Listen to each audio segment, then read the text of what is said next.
ನಮಸ್ಕಾರ ವೀಕ್ಷಕರೇ, wealth info ಚಾನಲ್ಗೆ ಸ್ವಾಗತ. ನಾನು ನಿಮ್ಮ ಸುಮಂತ್. ವೀಕ್ಷಕರೇ, ಮತ್ತೊಂದು IPO ವಿಡಿಯೋ ಜೊತೆ ನಾನು ನಿಮ್ಮ ಮುಂದೆ ಬಂದಿದ್ದೀನಿ. ಮುಂಬೈ ಮೂಲದ ಫಿನೋ ಪೇಮೆಂಟ್ ಬ್ಯಾಂಕ್ ಅಂತಕ್ಕಂಥ ಕಂಪ್ನಿ IPOಗೆ ಬರ್ತಾ ಇದೆ. ಇದರ ಒಂದು IPO ಸಬ್ಸ್ಕ್ರಿಪ್ಷನ್ ಬಂದ್ಬಿಟ್ಟು ಇದೇ ಅಕ್ಟೋಬರ್ 29ನೇ ತಾರೀಕಿಗೆ ಸ್ಟಾರ್ಟ್ ಆಗ್ತಾ ಇದೆ. ಫಿನೋ ಪೇಮೆಂಟ್ ಬ್ಯಾಂಕ್ ಬಂದ್ಬಿಟ್ಟು ಗ್ರೋ ಆಗ್ತಕ್ಕಂತಹ ಫಿನ್ಟೆಕ್ ಕಂಪ್ನಿಯಾಗಿದ್ದು, ಈ ಒಂದು ಕಂಪ್ನಿ ಬಂದ್ಬಿಟ್ಟು wide portfolio of digital financial product ಮತ್ತು ಸರ್ವಿಸಸ್ನ ಈ ಒಂದು ಕಂಪ್ನಿ ಆಫರ್ ಮಾಡುತ್ತೆ ಇಂಡಿಯಾದಲ್ಲಿ. ಸೊ ಇವತ್ತಿನ ಈ ಒಂದು ವಿಡಿಯೋದಲ್ಲಿ ನಾವು ಈ ಒಂದು ಫಿನೋ ಪೇಮೆಂಟ್ ಬ್ಯಾಂಕ್ IPO ಬಗ್ಗೆ ನಾವು ಡೀಟೇಲ್ ಆಗಿ ನಾವು ತಿಳ್ಕೊತಾ ಹೋಗೋಣ. ಹಾಗೆ ಈ ಒಂದು ಕಂಪ್ನಿಯಲ್ಲಿ ಇರ್ತಕ್ಕಂಥ ರಿಸ್ಕ್ ಫ್ಯಾಕ್ಟರು, IPO ಡೀಟೇಲ್ಸು, ಹಾಗೆ ಈ ಒಂದು IPOಗೆ ಅಪ್ಲೈ ಮಾಡೋದಾ ಬೇಡ ಅಂತೇಳಿ ನನ್ನೊಂದು ಅನಿಸಿಕೆಯನ್ನು ಕೂಡ ಈ ಒಂದು ವಿಡಿಯೋದಲ್ಲಿ ಶೇರ್ ಮಾಡ್ತಾ ಇದ್ದೀನಿ. ವಿಡಿಯೋವನ್ನು ನೀವು ಸಂಪೂರ್ಣವಾಗಿ ನೋಡಿ. ನಾನು ಹೇಳ್ತಕ್ಕಂಥ ಮಾಹಿತಿ ನಿಮಗೆ ಉಪಯುಕ್ತವಾಗಿದ್ದರೆ ವಿಡಿಯೋನ ನೀವು ತಪ್ಪದೇ ಲೈಕ್ ಮಾಡಿ. ಹಾಗೆ ನಮ್ಮ ಚಾನಲ್ಗೆ ನೀವು ಸಬ್ಸ್ಕ್ರೈಬ್ ಆಗಿಲ್ಲ ಅಂತಂದರೆ ಪ್ಲೀಸ್ ಸಬ್ಸ್ಕ್ರೈಬ್ ಆಗಿ ನಮ್ಮನ್ನು ಪ್ರೋತ್ಸಾಹಿಸಿ ಅಂತೇಳಿ ನಾನು ನಿಮಗೆ ಕೇಳ್ಕೊತಾ ಇದ್ದೀನಿ. ಫಿನೋ ಪೇಮೆಂಟ್ ಬ್ಯಾಂಕು ಇದ್ರ ಬಗ್ಗೆ ನಾನು ನೋಡ್ತಾ ಬಂದಾಗ ಇದು ಏಪ್ರಿಲ್ 4, 2017ರಲ್ಲಿ ಇದು ಸ್ಟಾರ್ಟ್ ಆಗುತ್ತೆ. ಇದರಲ್ಲಿ ಬೇರೆ ಬೇರೆ ದೊಡ್ಡ ದೊಡ್ಡ ಬ್ಯಾಂಕ್ ಅವರು ಕೂಡ ಇದರಲ್ಲಿ ಇನ್ವೆಸ್ಟ್ಮೆಂಟ್ ಮಾಡಿದ್ದಾರೆ. ಈ ಒಂದು ಕಂಪ್ನಿಯಲ್ಲಿ ICICI ಬ್ಯಾಂಕ್ ಆಗಿರ್ಬೋದು, BPCL ಆಗಿರ್ಬೋದು, ಬ್ಲ್ಯಾಕ್ ಸ್ಟೋನ್, ಇವರೆಲ್ಲರೂ ಬಂದ್ಬಿಟ್ಟು ಈ ಒಂದು ಕಂಪ್ನಿಯಲ್ಲಿ ಇನ್ವೆಸ್ಟ್ಮೆಂಟ್ ಮಾಡಿದ್ದಾರೆ. ನೆಕ್ಸ್ಟು ಈ ಒಂದು ಫಿನೋ ಪೇಮೆಂಟ್ ಬ್ಯಾಂಕ್ ಬಂದ್ಬಿಟ್ಟು ಇದು ಫಿನ್ಟೆಕ್ ಕಂಪ್ನಿ ಆಗಿರೋದ್ರಿಂದ ಈ ಒಂದು ಫಿನ್ಟೆಕ್ ಕಂಪ್ನಿಯಲ್ಲಿ ನಾರ್ಮಲಾಗಿ ಲೋನ್ಗಳನ್ನು ಅವ್ರು ಏನು ಕೊಡೋದಿಲ್ಲ. ಇವರು ನಾರ್ಮಲಾಗಿ ಫೈನಾನ್ಷಿಯಲ್ ಪ್ರಾಡಕ್ಟ್ ಮತ್ತು ಸರ್ವಿಸಸ್ನ ಅವರು ಕಸ್ಟಮರ್ಸ್ಗೆ ಅವರು ಆಫರ್ ಮಾಡ್ತಾರೆ. ಮತ್ತು ಇದು ಮೇನಾಗಿ ಡಿಜಿಟಲ್ ಟ್ರಾನ್ಸಾಕ್ಷನ್ಸ್ ಮೇಲೆ ಇದು ಹೆಚ್ಚಿನ ಒಂದು ಡಿಪೆಂಡೆನ್ಸಿನ ಇದು ಹೊಂದಿರುತ್ತೆ.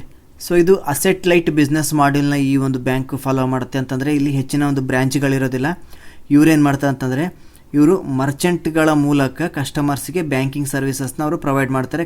ಮರ್ಚೆಂಟ್ಗಳು ಇದರಲ್ಲಿ ಕಿರಾಣಿ ಅಂಗಡಿಯವರು ಆಗಿರ್ಬೋದು, ಅಥವಾ ಮೆಡಿಕಲ್ ಶಾಪರ್ ಆಗಿರ್ಬೋದು, ಅಥವಾ ಯಾರಾದರೂ ಕೂಡ ಈ ಒಂದು ಕಂಪನಿಯವ್ರ ಜೊತೆ ಟೈಅಪ್ ಆಗಿ ಅವರು ಕಸ್ಟಮರ್ಸ್ಗೆ ಈ ಒಂದು ಬ್ಯಾಂಕಿಂಗ್ ಸರ್ವಿಸಸ್ನ ಅವರು ಪ್ರೊವೈಡ್ ಮಾಡ್ಬೋದು. ಈ ಥರ ಈ ಒಂದು ಬ್ಯಾಂಕ್ ವರ್ಕ್ ಆಗುತ್ತೆ. ಸೊ ಇವರು ಯಾವ ಥರದ ಸರ್ವಿಸಸ್ನ ಇವರು ಪ್ರೊವೈಡ್ ಮಾಡ್ತಾರೆ ಕಸ್ಟಮರ್ಸ್ಗೆ ಅಂತ ನಾವು ನೋಡ್ತಾ ಹೋದಾಗ, ನಾರ್ಮಲಾಗಿ ಕರೆಂಟ್ ಅಕೌಂಟ್ ಓಪನ್ ಮಾಡೋದಾಗಿರ್ಬೋದು, ಸೇವಿಂಗ್ ಅಕೌಂಟ್ ಓಪನ್ ಮಾಡೋದಾಗಿರ್ಬೋದು, ಇದರಲ್ಲಿ ತುಂಬ ಫಾಸ್ಟಾಗಿ ಆಗುತ್ತೆ. ಒಂದು 2 ನಿಮಿಷದಲ್ಲಿ ನಿಮ್ಮದು ಅಕೌಂಟ್ ಓಪನ್ ಆಗುತ್ತೆ. 2 ನಿಮಿಷದಲ್ಲಿ ನಿಮಗೆ ಒಂದು ಪಾಸ್ಬುಕ್ಕು ಮತ್ತು ATM ಕಾರ್ಡು ಕೂಡ ನಿಮಗೆ ಸಿಗುತ್ತೆ.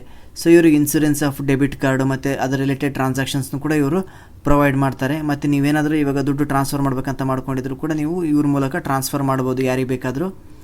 ಇನ್ ಕೇಸ್ ನೀವೇನಾದರೂ ಅಮೌಂಟ್ನ ನೀವು ವಿಡ್ರಾ ಮಾಡ್ಕೋಬೇಕಂತ ಮಾಡ್ಕೊಂಡಿದ್ರೆ ಇವ್ರ ಮೂಲಕ ಕೂಡ ನೀವು ವಿಡ್ರಾ ಮಾಡ್ಕೋಬೋದು. ನಿಮ್ಮ ಒಂದು ATM ಕಾರ್ಡ್ನ ಇವ್ರ ಹತ್ರ ಕೊಟ್ಟರೆ ಅವರು ವಿಡ್ರಾ ಮಾಡಿ ಕೊಡ್ತಾರೆ. ಅಂದರೆ ಅಲ್ಲಿ ವಿಡ್ರಾ ಮಾಡ್ಕೊತಾರೆ, ಬಟ್ ಅವ್ರ ಹತ್ರ ಇರ್ತಕ್ಕಂಥ ಕ್ಯಾಶ್ನ ನಿಮಗೆ ಕೊಡ್ತಾರೆ. ಈ ಥರ ಈ ಒಂದು ಬ್ಯಾಂಕು ವರ್ಕ್ ಆಗುತ್ತೆ. ಸೊ ಇವರು ಇದಷ್ಟೇ ಅಲ್ಲದೆ ಇವರು ತಮ್ಮ ಒಂದು ಪ್ಲಾಟ್ಫಾರ್ಮ್ ಮೂಲಕ ಮತ್ತು ಬೇರೆ ಬೇರೆ ಸರ್ವಿಸಸ್ನು ಕೂಡ ಅವರು ಪ್ರೊವೈಡ್ ಮಾಡ್ತಾರೆ. ಇವಾಗ ರೀಚಾರ್ಜ್ ಆಗಿರ್ಬೋದು, ನಾರ್ಮಲಾಗಿ ಯಾರೆಲ್ಲ ರೀಚಾರ್ಜ್ ಮಾಡ್ತಾ ಇರ್ತಾರೆ ಅವರು ಎಲ್ಲ ಆಪ್ರೇಟರ್ಗಳದ್ದು ಮೊಬೈಲೆಲ್ಲ ಇಟ್ಕೊಂಡಿರ್ತಾರೆ. ಎಲ್ಲರೂ ಅವ್ರ ಮೂಲಕ ಅವರು ಲೋಡ್ ಮಾಡಿಸ್ಕೊಂಡು ಆಮೇಲೆ ರೀಚಾರ್ಜ್ ಮಾಡಬೇಕಾಗಿರುತ್ತೆ. ಬಟ್ ಇಲ್ಲಿ ಆ ಥರ ಆಗೋದಿಲ್ಲ. ಒಂದೇ ಒಂದು ಪ್ಲಾಟ್ಫಾರ್ಮಲ್ಲಿ ಎಲ್ಲ ಥರದ ಮೊಬೈಲ್ಗಳನ್ನ ಅವರು ರೀಚಾರ್ಜ್ ಮಾಡ್ಕೋಬೋದು. ಇವತ್ತಿನ ದಿನ ಎಲ್ಲರೂ ಕೂಡ ಪ್ರೊವೈಡ್ ಮಾಡ್ತಾಯಿದ್ದಾರೆ. ಬಟ್ ಇವರಿಗೆ ಕಮಿಷನ್ ಅನ್ನೋದು ಇಮಿಡಿಯೇಟಾಗಿ ಸಿಗುತ್ತೆ.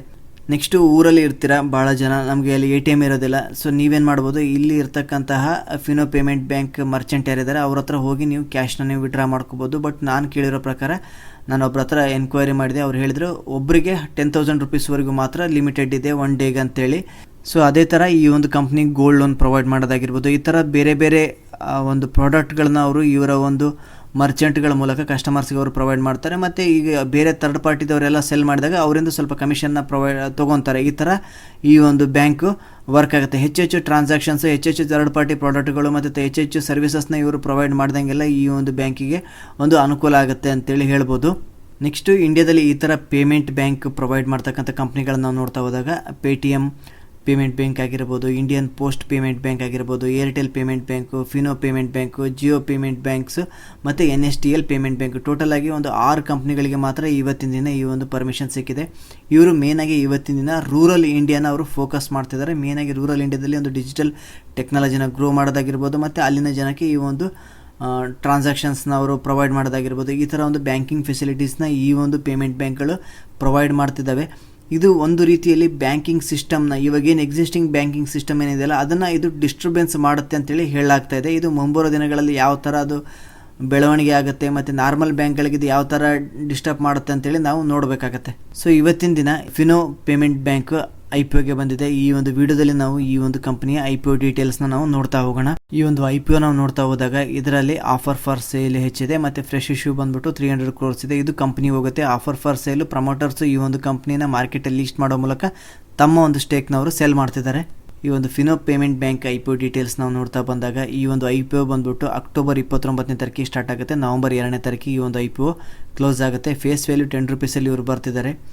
ಇವರು ಫಿಕ್ಸ್ ಮಾಡಿರ್ತಕ್ಕಂಥ IPO ಪ್ರೈಸ್ ಬಂದ್ಬಿಟ್ಟು ಒಂದು ಶೇರಿಗೆ 560 ರೂಪಾಯಿಲಿಂದ 577 ರೂಪಾಯಿ ಅವರು ಫಿಕ್ಸ್ ಮಾಡಿದ್ದಾರೆ. ನಾವು ಹೈಯೆಸ್ಟ್ ಪ್ರೈಸ್ನ ನಾವು ಸೆಲೆಕ್ಟ್ ಮಾಡಬೇಕಾಗತ್ತೆ. ನೀವೇನಾದರೂ IPOಗೆ ಅಪ್ಲೈ ಮಾಡೋ ಟೈಮಲ್ಲಿ ನೀವೇನಾದರೂ ಈ ಒಂದು IPOಗೆ ಅಪ್ಲೈ ಮಾಡಿದರೆ ಮಿನಿಮಮ್ ನೀವು 25 ಶೇರ್ ಅಥವಾ 1 ಲಾಟ್ ನೀವು ಅಪ್ಲೈ ಮಾಡಬೇಕಾಗುತ್ತೆ. ಆಮೇಲೆ ಮಲ್ಟಿಪಲ್ ಆಫ್ 25 ಶೇರ್ಸ್ ನೀವು ಅಪ್ಲೈ ಮಾಡ್ಬೋದು. ಇದು ಬಂದ್ಬಿಟ್ಟು BSE ಮತ್ತು NSEಯಲ್ಲೂ ಕೂಡ ಇದು ಲಿಸ್ಟ್ ಆಗ್ತಾ ಇದೆ. ಟೋಟಲ್ IPO ಸೈಜ್ ಬಂದ್ಬಿಟ್ಟು 1200 ಕೋಟಿ ರೂಪಾಯಿಗಳನ್ನು ಅವರು IPO ಮೂಲಕ ಅವರು ಸಂಗ್ರಹ ಮಾಡ್ತಿದ್ದಾರೆ. ಇದರಲ್ಲಿ ಫ್ರೆಶ್ ಇಶ್ಯೂ 300 ಕೋಟಿ ರೂಪಾಯಿ ಕಂಪ್ನಿಗೆ ಹೋಗುತ್ತೆ. ಆಫರ್ ಫಾರ್ ಸೇಲು ಪ್ರಮೋಟರ್ಸು ತಮ್ಮ ಒಂದು ಸ್ಟೇಕ್ನವರು ಸೆಲ್ ಮಾಡ್ತಿದ್ದಾರೆ 900 ಕೋಟಿ ರೂಪಾಯಿದ್ದು. ಇದರ ಒಂದು ಗ್ರೇ ಮಾರ್ಕೆಟ್ ಪ್ರೀಮಿಯಂ ಇನ್ನೂ ಕೂಡ ಅವೈಲೇಬಲ್ ಇಲ್ಲ. ಇನ್ ಕೇಸ್ ನನಗೆ ಗೊತ್ತಾದರೆ ನಮ್ಮ ಒಂದು ಟೆಲಿಗ್ರಾಮ್ ಚಾನಲ್ಗೆ ನೀವು ಇನ್ನೂ ಜಾಯ್ನ್ ಆಗಿಲ್ಲ ಅಂತಂದರೆ ಜಾಯ್ನ್ ಆಗ್ಬೋದು. ಅಲ್ಲಿ ನಾನು ನಿಮಗೆ ಅಪ್ಡೇಟ್ ಮಾಡ್ತೀನಿ. ನೆಕ್ಸ್ಟ್ ಈ ಒಂದು IPO ಬಂದ್ಬಿಟ್ಟು ಅಕ್ಟೋಬರ್ 29ನೇ ತಾರೀಕಿದು ಓಪನ್ ಆಗುತ್ತೆ. ನವಂಬರ್ 2ನೇ ತಾರೀಕಿಗೆ ಒಂದು IPO ಕ್ಲೋಸ್ ಆಗುತ್ತೆ. ನಿಮಗೆ ಅಲಾಟ್ಮೆಂಟ್ ಆಗಿದೆನಾ ಇಲ್ಲ ಅಂತೇಳಿ ನೀವು ನವಂಬರ್ 9ನೇ ತಾರೀಕಿಗೆ ನೀವು ತಿಳ್ಕೊಬೋದು. ಇನ್ ಕೇಸ್ ಅಲಾಟ್ಮೆಂಟ್ ಆಗಿಲ್ಲ ಅಂತಂದರೆ ನವಂಬರ್ 10ನೇ ತಾರೀಕಿಗೆ ನಿಮಗೆ ಅಮೌಂಟ್ ರೀಫಂಡ್ ಆಗುತ್ತೆ. ಈ ಒಂದು IPO ಬಂದ್ಬಿಟ್ಟು ಮಾರ್ಕೆಟಲ್ಲಿ ನವಂಬರ್ 12ನೇ ತಾರೀಕಿದು ಲಿಸ್ಟ್ ಆಗ್ತಾ ಇದೆ. ನೀವೇನಾದರೂ ಈ ಒಂದು IPOಗೆ ಅಪ್ಲೈ ಮಾಡಿದರೆ ಮಿನಿಮಮ್ 1 ಲಾಟ್ ಅಥವಾ 25 ಶೇರ್ಸ್ ನೀವು ಅಪ್ಲೈ ಮಾಡಬೇಕಾಗುತ್ತೆ. ಅದಕ್ಕೆ 14,425 ರೂಪಾಯಿ ಬೇಕಾಗುತ್ತೆ. ಮ್ಯಾಕ್ಸಿಮಮ್ ನೀವು 13 ಲಾಟ್ ನೀವು ಅಪ್ಲೈ ಮಾಡ್ಬೋದು ಅಥವಾ 325 ಶೇರ್ಸ್ ನೀವು ಅಪ್ಲೈ ಮಾಡ್ಬೋದು. ಅದಕ್ಕೆ 1,87,525 ರೂಪಾಯಿ ಬೇಕಾಗುತ್ತೆ. ಇವತ್ತಿನ ದಿನ ಈ ಒಂದು ಕಂಪ್ನಿಯಲ್ಲಿ ಪ್ರಮೋಟರ್ ಹೋಲ್ಡಿಂಗ್ ಬಂದ್ಬಿಟ್ಟು 100% ಇದೆ. ಇದು ಯಾವಾಗ ಮಾರ್ಕೆಟಲ್ಲಿ ಇಷ್ಟ ಆಗುತ್ತಲ್ಲ ಆವತ್ತಿನ ದಿನ ಮೇನ್ ಪ್ರಮೋಟರ್ ಹೋಲ್ಡಿಂಗ್ ಬಂದ್ಬಿಟ್ಟು 75% ಇರುತ್ತೆ. ಈ ಒಂದು IPOದಲ್ಲಿ ರೀಟೇಲ್ ಕೋಟಾ ಬಂದ್ಬಿಟ್ಟು 10% ಇದೆ. ಹಾಗಾಗಿ ನಾವು ಈ ಒಂದು IPOದಲ್ಲಿ ರೀಟೇಲ್ ಕೋಟಾ ಬಂದ್ಬಿಟ್ಟು ತುಂಬ ಬೇಗನೆ ಫಿಲ್ ಆಗ್ತಕ್ಕಂಥ ಚಾನ್ಸಸ್ ಹೆಚ್ಚಿದೆ. ನೆಕ್ಸ್ಟ್ ಈ ಒಂದು ಬ್ಯಾಂಕ್ದು ನಾವು ಫೈನಾನ್ಷಿಯಲ್ಸ್ ನಾವು ನೋಡ್ತಾ ಬಂದಾಗ 2019ರಲ್ಲಿ ಈ ಒಂದು ಬ್ಯಾಂಕ್ ಬಂದ್ಬಿಟ್ಟು 62 ಕೋಟಿ ರೂಪಾಯಿ ಲಾಸಸ್ನವರು ತೋರಿಸಿದ್ದಾರೆ. 2020ರಲ್ಲಿ 32 ಕೋಟಿ ರೂಪಾಯಿ ಲಾಸಸ್ನವರು ತೋರಿಸಿದ್ದಾರೆ.